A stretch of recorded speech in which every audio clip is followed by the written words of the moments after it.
Hey guys, Dave, Anna here. So we got to go to the North American dub release of Psycho Pass the movie. It's gonna come out March 15th and 16th in selected theaters, so we are gonna review it right now. So this movie already came out in Japan. Like I said, this is the dub version we saw. Now I have to say, I might be the worst person ever to review this movie because I've never seen one episode of Psycho Pass. Yeah, and I am the second worst person to review this movie because though I've seen some Psycho Pass, I am not all the way through. The reason we bring that up is because this movie is a culmination, a conclusion to the first 2 seasons of Psycho Pass.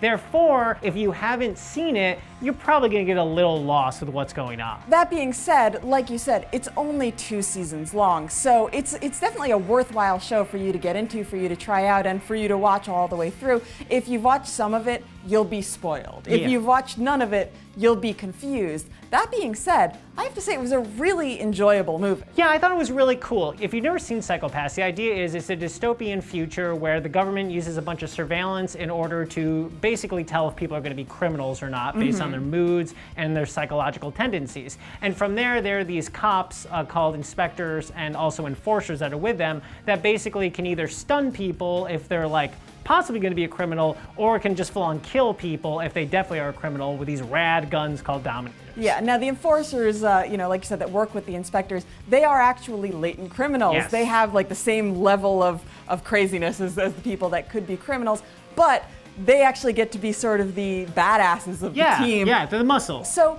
the thing about the movie is that it does take place after the first 2 seasons. It does have your main character, Akane. She is the main character of the movie as well. If you've seen the posters, you already know that Kogami is also in the movie. Exactly. For those of you who have been watching the series, you're like, what? Now, I'll have to say, for me who never saw Psycho Pass before, aside from some of the stuff I obviously didn't know, I did really like the movie. I think what I liked about it is, if you haven't seen Psycho Pass, it reminds me a little bit of Ghost in the Shell. Once again, dystopian future. The action is really cool. It's very dark. I think in the post-Snowden times we live in, this idea of this mass surveillance and the government kind of controlling us is really cool. Yeah, there's also a little bit of like Minority Report, a little Judge Dredd kind of stuff in there. I will have to say though, also like Ghost in the Shell, I felt like there was some really great action scenes in between a lot of people just talking about philosophy. Yeah, now for those of you who are fans of the series, you know, well, that's what the series is like. Yeah. And the great part about the movie is it starts off and it feels very much like an episode of the series where they are investigating a terrorist attack. Yes.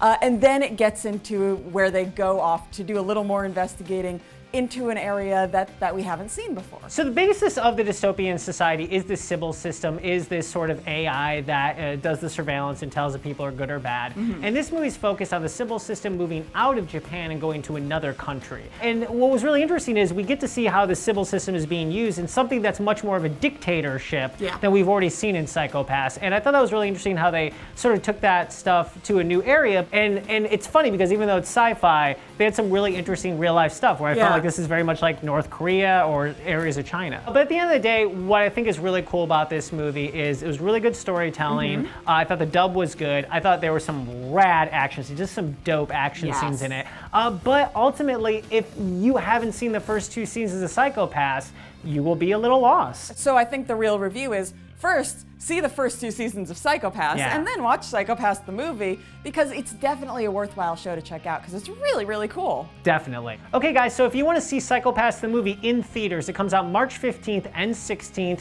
theaters all across America. Go to Funimation.com to find tickets. Guys, let us know in the comments down below, if you were in the world of Psycho Pass, would you be an inspector or an enforcer? Let us know. Ooh, how crazy are you? If you want to be a Vicer, go onto the message board, go onto the wiki, information down below in the description. All right. Oh, I got a dark reading. Oh, got you first. Lame. Bye.